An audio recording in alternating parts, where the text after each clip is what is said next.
Patents aren't just legal documents. They represent million-dollar decisions. The Patent Matters podcast takes you behind the curtain and shares best practices.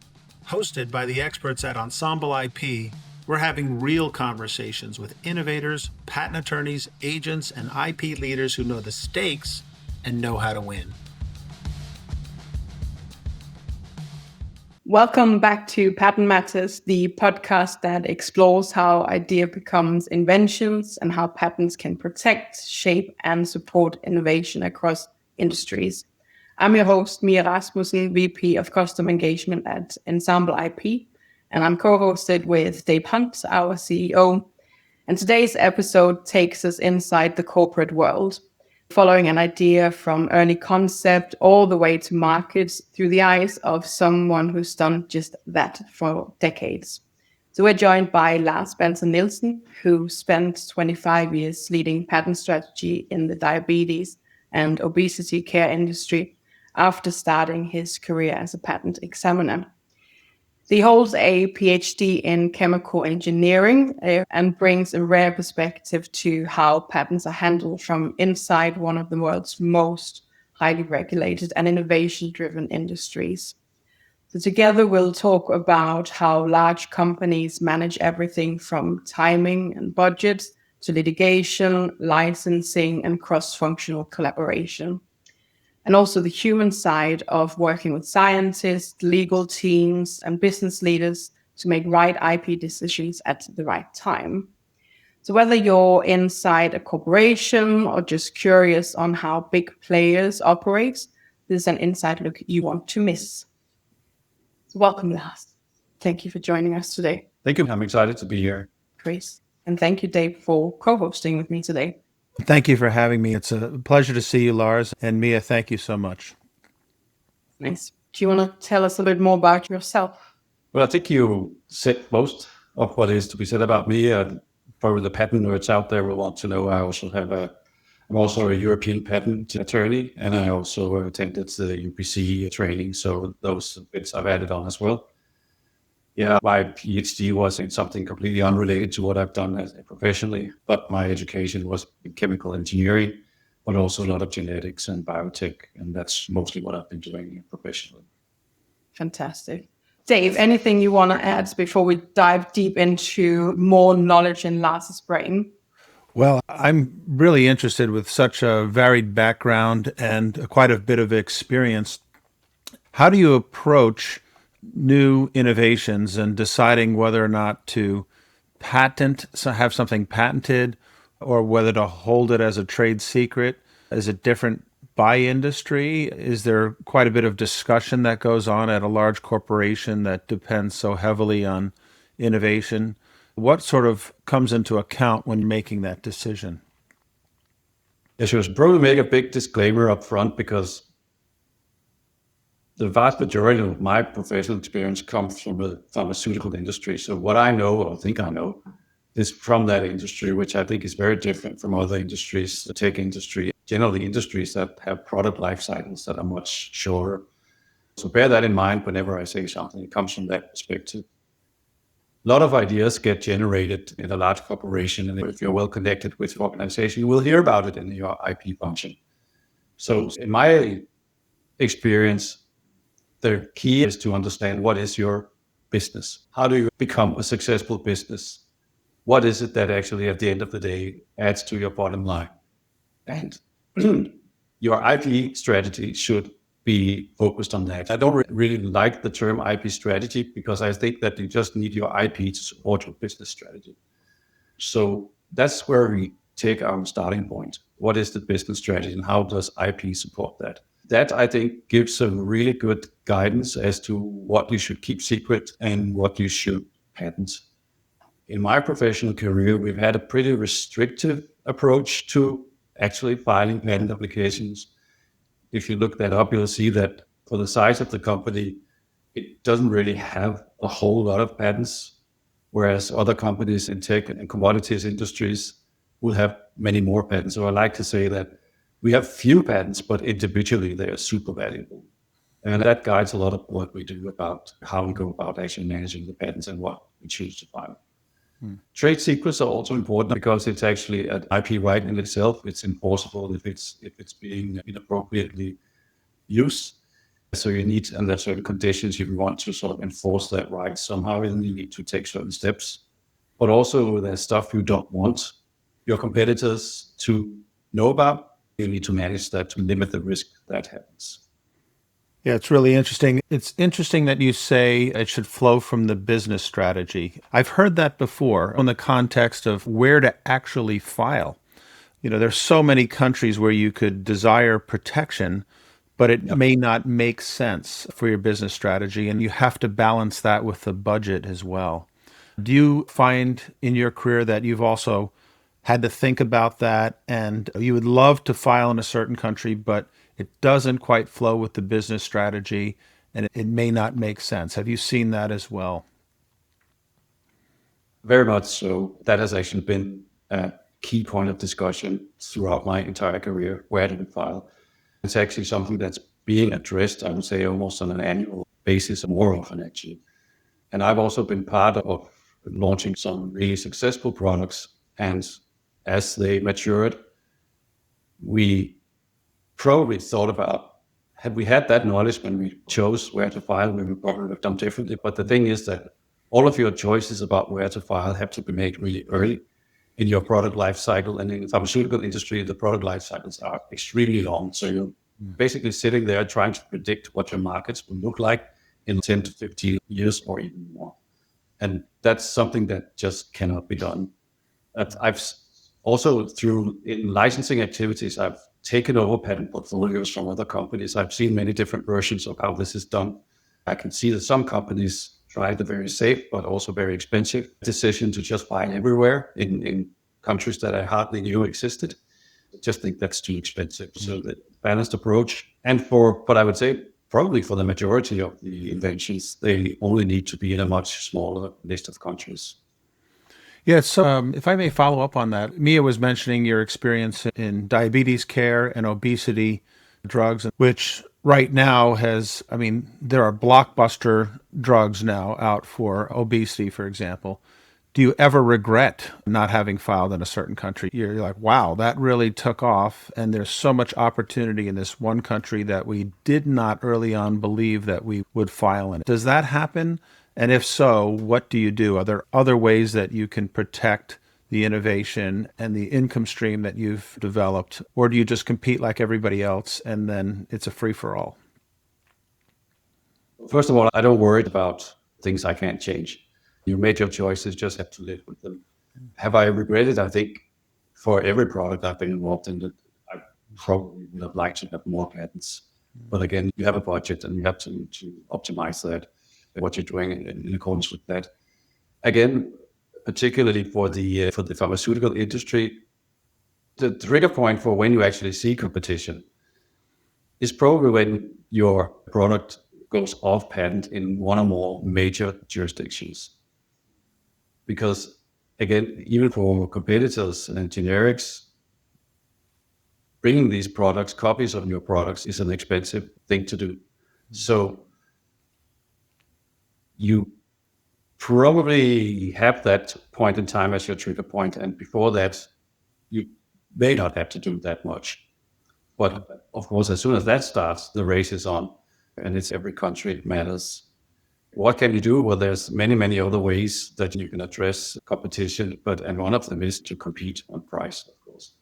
Then that brings us into another area that has also been a focus area, to have the most efficient and cost-effective production process, and to patent. That's an effective strategy as well. If I might take it just one step back from the whole production and everything else, but if you've got a new product and you feel like it's ready to launch or it's getting close to launch, is that checklist you would follow, or when would, from an IP point of view, that we're ready now? And again, from a pharmaceutical industry point of view, you have time. You have a lot of time, actually. Usually what you patent first is your active ingredients or the compound itself. And from that point until you actually launch, it could be something like 10 years. So you have time to develop your patent strategy. It also gives you time to stage your effort So you have the luxury of not having to do all the IP work upfront. And as everyone knows, research quite often, in fact, most of it fails. So every time you have not invested in a lot of IP analysis, sorry to say that, is a win if that product then fails before it actually comes to the market. Interesting. Yeah. And it's also what that kind of make you think about a drug or medication. It's not just one patent for one medication. It's many times multiple patents. It's just a learning from me right now. So. Yeah, but I mean, the pharmaceutical product is actually, it comprises a lot of innovation. The foundational innovation is the compound itself. Without that, you wouldn't have anything. But it also has to present it and give it to the patient, either intravenously on a tablet or an inhalation or whatever. To make that work, you need innovation as well, and that can be patented for effectiveness and large-scale production. You need to optimize that. Sometimes you find out that your drug can be used to treat additional diseases, and those uses can also be patented. This is something that follows a natural evolution time-wise. You don't do clinical trials in the beginning. You do that 5, 6, 7 years later. So you don't do those inventions until clinical trials. You don't develop your final formulations until your product has been proven safe and efficacious. You don't make those inventions before later in life cycle. There's a natural progression of your patent portfolio, and it adds up over time. So by the time you're ready to launch, you have a whole bunch of patents. Unlike what some like to say, this is not a deliberate strategy. As soon as you have an invention, you patent it, but you can't patent it before you have it. Interesting. So an FTO or freedom to operate search, that's part of the whole process, and matters that this is the initial phase you would want to search. So yeah, again, because this is a complex product, and the product's the active ingredient for formulations, that's the production processes and the uses. All of these will be subjected to an individual freedom to operate analysis. You have the luxury of time. You can do the first one because it's so fundamental. You want to know as early as possible whether you are free to use your compound. You should do that early on. But it's a philosophical question. Do you want your freedom to operate analysis to guide where you're going? Or do you want until you have your technical solutions and then do your freedom to operate analysis? Again, they're very cost efficient. Well, I don't know if that's even true. It's a very philosophical question, and that goes into what resources we have at hand. makes sense. Good. So I think that takes me to a slightly different question, but then within the large organizations that you're very, very familiar with, in these kind of big patent decisions, in both which countries do you go to file? What kind of alignment do you need across different teams? In your mind, who needs to be at the table, both across like science, legal, and business? What's the most effective way of getting people together, and who should be there for my strategy? I've tried different models. I think the ones that turns out to work best in this setting is that you need, of course, the IP function that knows how this all works and what's possible and not possible and what it will cost. Mm-hmm. I think you need to have the understanding of where will the important markets be, because IP is a business-related activity. You need to link it to the future business. These are the people who need to get involved. Tend not to involve research too much because they're very passionate people and they will usually want to protect your innovation everywhere. But that's not necessarily always the rational choice to make because of budgets. IP function is typically organized within research or within staff functions or legal functions probably. So that's where your budget will come from. You need to have the buy-in from your own organization because they're providing the budget. And that's where you can use the business side to influence your own line of business if they tend to be a little reluctant to invest this kind of money because it's not cheap. Then you can leverage your business friends to say, this is why it's important. With inventions crossing over years and the process of getting a patent taking quite a while, you file and then you have to wait for the examination process to continue. How do you even set a budget over multiple years? I would imagine it would be difficult to know precisely what that budget should be each year and how to adjust it, because you almost have a portfolio of prosecution going on. You have a portfolio of patents that you have to pay renewal fees on. You have new innovations that want to be patented. How do you even set a budget when it's that complex and uncertain? That's a really good question. I've had the blessing of not being too involved in budget matters, so I've been allowed to go out and do my thing. And then if I got too crazy, then I would be raked in budget-wise. But I do know you need to convince your own organization that's providing the budget that you are making sensible choices. Right? So they need to understand why are we filing the patent applications that we're filing? What is it costing us? Why do we have these conflicts with other companies that are really expensive to run? Why do we have litigation? So again, always provide the business rationale for why you're choosing to do what you do. That usually helps convince the organization to invest. In terms of predicting that, what I've been used to is that we have some prediction models. Very simple, but I would also hope that your organization is somewhat to the fact that this is unpredictable. If you suddenly get sued and a big lawsuit kicks off and that costs a lot of money, as long as you can explain why you need to spend this kind of money, then you should get away with it. History plays a role, right? If you had good or bad examples of what happens if you don't manage your IP properly, then budget discussions get a lot easier. Yes. There's something you mentioned early on, and it made triggered a little bit with trade secrets. In a large organization, when do you decide to patent and when do you decide to keep it as a trade secret? Yeah, I don't know if I have the answer on that because that's something that is discussed every time. Development of drugs is nice and schematic in a way because every new drug has its own IP strategy. So it is within that project you can discuss whether to patent or to keep stuff secret. One threshold is to say, is it even patentable?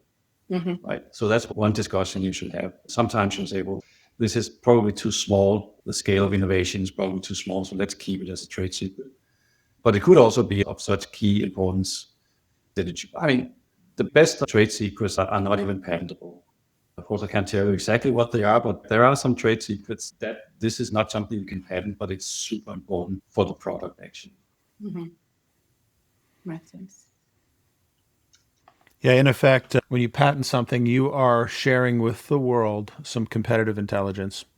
And it's a trade-off, right? You have to decide, is it worth it to share that information or to keep it as a secret?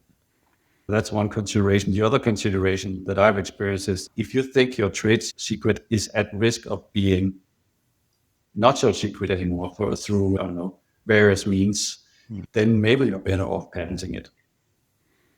I come across companies as a mentor to startup companies in cancer therapeutics and medical devices. These are individuals, research scientists at a university who start their own companies and then immediately decide whether or not they're going to file a patent application. Now, often the university has rights to those inventions. Sometimes they don't. But they always run up against the issue of where to file and when to file, knowing that if they're successful, that they're going to have a conversation with a larger entity, with a larger pharmaceutical about where they have filed.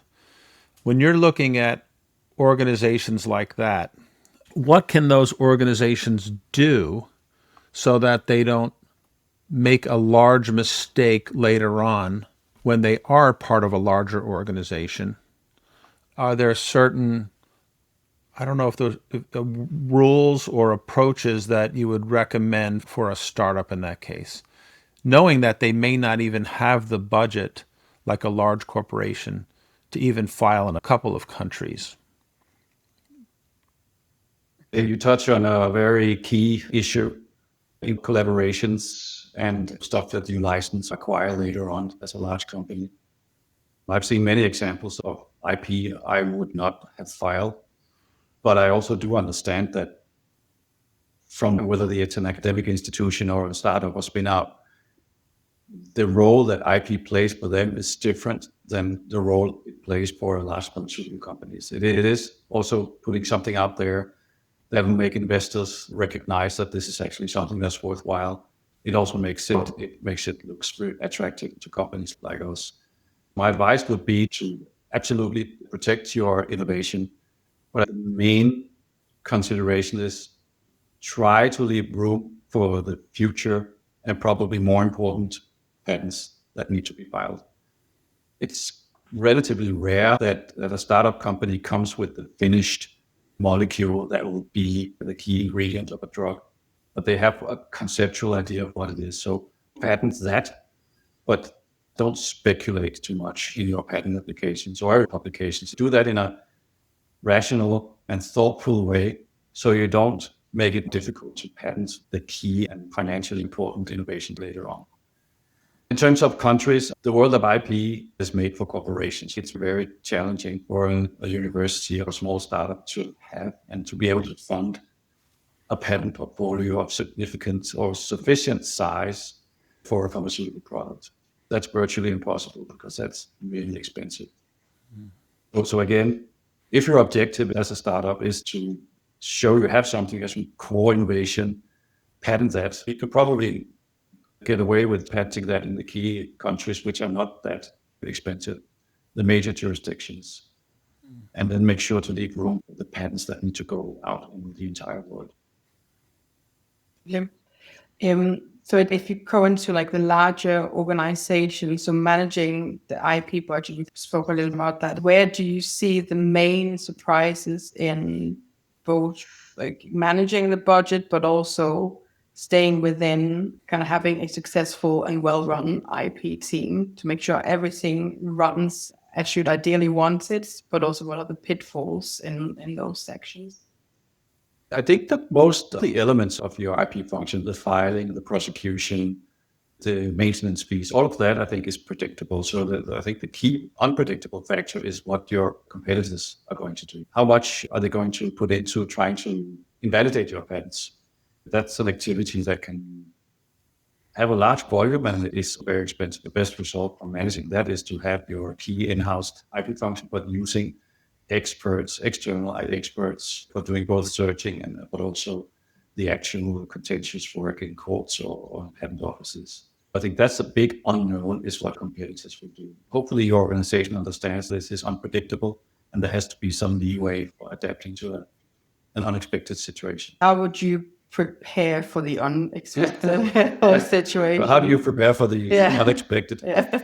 I think it helps to have the history of being a sensible function. You don't come running all the time for crazy projects. And there's a business rationale for why do we choose to defend this patent? Because sometimes you may not think it's worth defending. Oh, this patent got challenged, but it's not worth defending. Or this is a key asset being challenged. Let's go all in on this. Hopefully your management understands that. Thank you.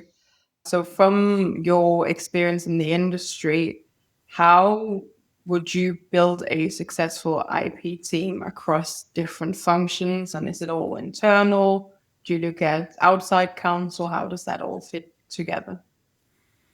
Yeah, that's a great question. And I think it begins with your own internal team. I've learned some lessons over the years on who to hire. So I focus, of course, on the technical qualities, but more even on people's ability to collaborate and understand the business. I want to be around nice people who spend a lot of time in the office. Having a good work environment to me is really important. And that begins with the people that you hire. So that's always been a key focus for me. But then there's also other functions in the company. You need to build relationships with them because you really need to have a good working relationship with the business development, litigation team, with the business, with research, obviously, because they're providing you with the inventions. So there's a lot of relation building that you need to do. And then we absolutely need external vendors. I think that unless you're a very large company, you can have experts, full expertise in all areas. In the area of patent conflicts, so oppositions and litigation, you need external experts, people who do this day in and day out. And again, you need to find people who are good to work with. Do they understand what you're saying when you ask them a question? Are they responsive? And do they actually answer the question in a sensible way? You would think that is very obvious, but it's not always the case. And of course, do they provide the service at a reasonable price? Do they stick to what you've agreed and don't suddenly start billing you for stuff you haven't asked for? So there's a lot of trial and error, but you build relationships with your external vendors for litigation, contentious services, basically patent consultant firms are really, really important. Would you typically use them in the countries you're filing or in the countries of where you are as a company? We don't care where they're from. What matters is what they do and how they do it. It's the personal relationship with them. Are they tuned in on how you work, and are they able to adapt to that and help you to achieve the best possible result. You've had experience as a patent examiner, have past relationships that you've also maintained and nurtured, whether they're supporting you currently or not. Has that helped you build that team, either by bringing in employees to the organization or relying on some of those individuals to be outside vendors or supporters because you know them, because you know the relationship that you have with them, you understand their skills, how they work, and so forth. Does that come into play, or has it been different for you? Oh, absolutely. A very large fraction of the people that I've hired actually have a background from a patent authority. They have been patent examiners themselves. I think that speaks to also the quality of training that people receive at local authorities, whether it's in the US, European Patent Office, or Danish Patent Office. They're still also, I think, good business partners. They can also provide some services that can use. It's, of course, hugely important to have effective prosecution as well. And these days, it's actually possible to build a professional relationship with the patent authorities. It's much easier today to get into a dialogue with the patent authorities in your prosecution. Everybody should be interested in the same thing, which is to get solid patents granted on real innovation. That's what everybody should be interested in.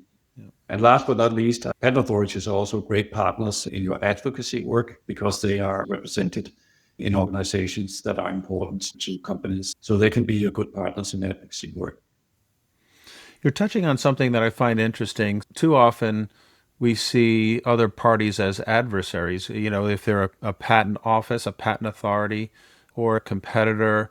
In reality, whether it's a patent office or a competitor, it's made up of people. And those individuals can move from one organization to the next. And as individuals, they carry a lot of value and can be helpful in the future. Do you find yourself building those bridges across competitors, across individuals that you may be in a temporary adversarial relationship when you're trying to get something through a patent office, but in reality, they're not an adversary. They are just doing their job, and they're doing their job from the perspective of that authority or competitor. That's a very good point, I think, and something worthwhile to recognize. That's the way I was trained at the Danish Patent Office. You're not an adversary to the applicants. You actually depend on the applicants, right? Because without applicants, you wouldn't have anything to do. And your job is to grant patents, work with your applicants in that way. I think that's much easier today with the Danish Patent Office for sure, but also even with the European Patent Office. I've worked with people from competitors, and also whether they are other innovative companies or they are in the generic industry. I think some people in the generic industry have what I think is a good understanding of our respective roles in pharmaceuticals. They can't do without the innovative industry, because without innovation, they wouldn't have products to make generic. But I think as for society as such, I think they also play a key role. Once the monopoly for our innovation has ended, then someone should take over and start producing these products. A rational understanding of this role is natural. Fortunately, a lot of people share that. In previous discussions, we've spoken about going through the paces before filing and launching a patent or a product. From within the industry, what does it look like to go through the paces? We also talked about surprises before, and the business doesn't like surprises. We want to avoid surprises. Make sure that you have a patent portfolio that will hold up. It will be attacked by people who want to come in and to take your business. So you have to make sure that it's strong enough to survive that. And you also have to advise your organization as to the strength of that position. Mm-hmm. Because if it is not, then they need to know. So that's the one side of it, your own exclusivity. But I think first and foremost, it's about communicating risks in relation to pre-operate. You need to know what's out there. You need to know it at the right time, and you need to communicate about it at the right time, in the right way, to the right people. The larger the organization has become, the more challenging that has become.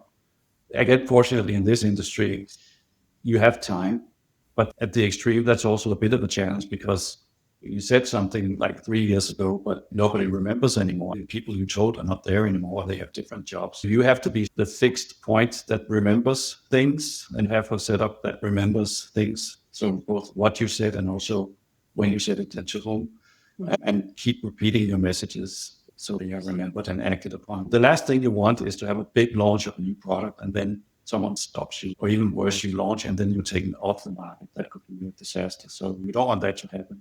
Or if at least you in your IP function, you have to have advised your organization as to the risk of that happening in a very clear way. Makes sense.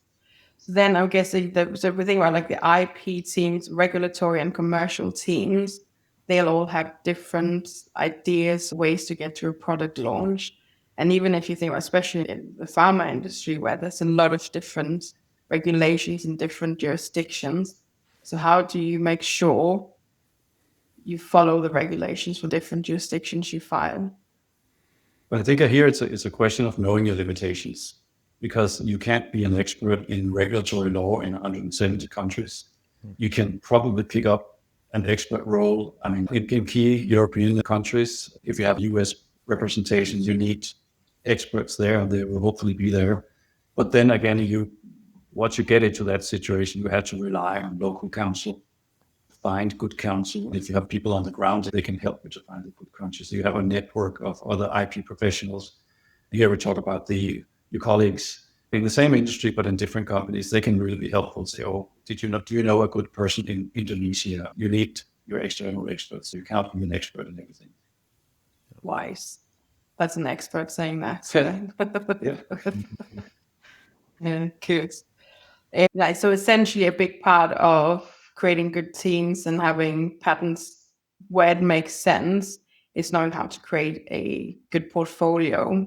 So how would you build a patent portfolio that actually makes sense and it's not just a bunch of filings in random countries? One element is where to file. I think we talked about that before. On what to patent. You need to look at your individual products, because even within, and certainly within the pharmaceutical industry, there are not two products are the same. They come in different categories, whether they're small molecules, biological molecules, peptides, whatever they are. Like, you need to look at your product, the business, and say, what will competition look like, and how do we actually address that using the IP portfolio? And given that, what kind of patents will you need? It sounds a bit fluffy, but you'll understand it when you see it. There's an element of experience. You learn from your successes and failures as well. I think one really great advantage of having a fully integrated or a full service IP function is the feedback. I mean, you learn something. What mistakes do we do in drafting that? We learn from our opposition and litigation work. So take that learning and build it into the new patents you draft. What strategies worked, what patents turned out to be important. And again, be mindful of what you learn from different countries, because there are very different standards of patent practice, very different standards of enforceability, and the markets are so different. The US market is one thing, its own thing. European markets are different. Asian markets are different. Again, Australia is different. So understand what you need in every country, and then you as the IP function, you're the only one who can implement that into a cohesive IP strategy. It's a full-time job. I can imagine, yes. This might be a very open question, but in your mind, what defines a strong, cohesive, and coherent corporate patent portfolio? I think it goes back to what I mentioned before. It's a portfolio that protects the actual business that you have. Where are you making money? I've turned away many wonderful inventions, but they just didn't support the business. Having a portfolio that supports the business, and again, being able to know what are the key pieces of innovation. What is it really that differentiates your product from the others? I know everybody says that, but it's of course, the molecule itself is one thing, but it could also be your device, your indication, or the way to use your product specifically to maybe to a specific group of patients. All of that you need to understand. So you need to be in dialogue with your experts, the chemists, the people who develop the actual product, the people who make the physical devices, but also your doctors and clinicians, preferably also the people running the business in all countries, all different markets. So again, you can't do all of that, but some key elements you need to understand. I can't give you a checklist, but stay in touch with your business, understand what it is you're making your money on, and try to patent that. It's very good advice. Coming towards the end, I'd like to go through some fire nuggets, we'd call them. Yep. So after 25 years inside corporate IP, Bruce got a lot of experience. So if there's, let's say, 5 pieces of advice that you could give to anyone managing an IP team within a large corporation, Yes. what would they be? Only 5 things. Yes. Well, it goes to what I've been talking about in this conversation. And one thing I think is really, really important is to build relationships within your own team, your own organization, but certainly also outside with key stakeholders internally, but also your external consultants and stuff like that. Build as personal a relationship as you can. It's amazing what you can get people to do if you have a good personal relationship with them. The other thing I think I've also come back to again is to know what your objectives are, be clear on what your objectives are, because you can do many things, but you don't have time to do everything. Focus on what really provides value, and get that common understanding with that stakeholders that you just develop these nice relationships with. Make sure that you agree on what the objectives are. That makes life so much easier. Those two. The third thing is you're the keeper of the long-term strategy. Because when you talk to business people, long-term strategy is this year and next year. But you understand as an IP function that a product life cycle is 20 to 25 years. You're the only one who thinks like that. So you have to be mindful of that and make sure that you at least make sure that the company has an IP portfolio that supports this long-term strategy. So that's 3. You need to dare to give advice. I know many patent attorneys and lawyers who are very good at understanding all the risks and they communicate all the risks, but that's actually not what the business needs. The business does not need to know everything. The business needs advice. You must dare to stick your leg up and say, this is what I think is important. And this is what I think we should do. That's key input to have, but that's not what the organization needs. The organization needs to be told what the key risks are and what they should preferably do. And I think as an internal function, you should dare to do that. Lastly, which builds a little bit on the fourth one, is that communicate clearly. I have this standard joke that I like to tell, saying that the higher the level of management you communicate to, the simpler the message has to be.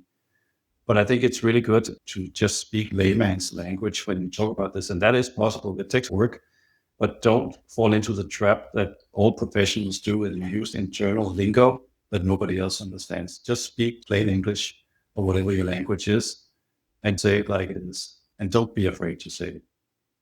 That's good advice for every part of life, right? Yep.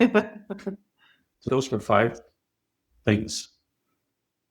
If you do that, you'll be fine. You'll be successful. Nice. Great nuggets. Thank you.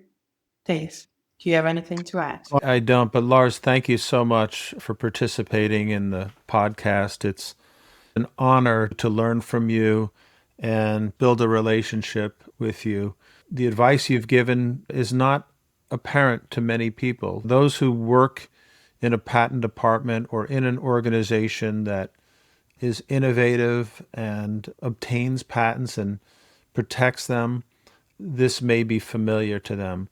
For those on the outside that are still supporters of the patent community and the patent industry, whether they be attorneys or they be companies like ours, which conducts patent searches and does analytics and builds software, we don't often see the inside. And you've shared that with us, and that's been very helpful. It's really an honor to listen to you, and thank you for the time that you've taken to do that. It was my pleasure. I mean, it builds on a few years of experience, but this is what has turned out to work for me. So happy to share. And one final question. If you hadn't gone down the IP route, what professional route do you think you would have taken? Actually, before I did my PhD and before the Danish Patent Office, I was actually a high school teacher. Nice. And I really loved that. I just couldn't, at the ripe age of, I don't know, 27 or something, see myself doing the same thing for 40 years because I have high school students for 3 years and then they go and then you start over. So this whole circular and somewhat limited, I just couldn't see myself doing that. But I've always loved teaching. And I took that into my IP career as well. I taught a lot of IP classes and built IP education in Denmark. So I would probably become a full-time teacher. That's the next step. Teach as a manager, you don't call it that, but when you coach and develop people, that's an element of teaching. I am the son of two teachers, and that warmed my heart when you said that. Okay, good. Very important purpose. Nice. Well, thank you very much again, Lars. It's been a You're welcome. pleasure. My pleasure. It's good to be in Denmark. Thank you very much for the time on Patent Matters, and we'll see you again in the next episode. Lars, that was fantastic. So enlightening. Thank you.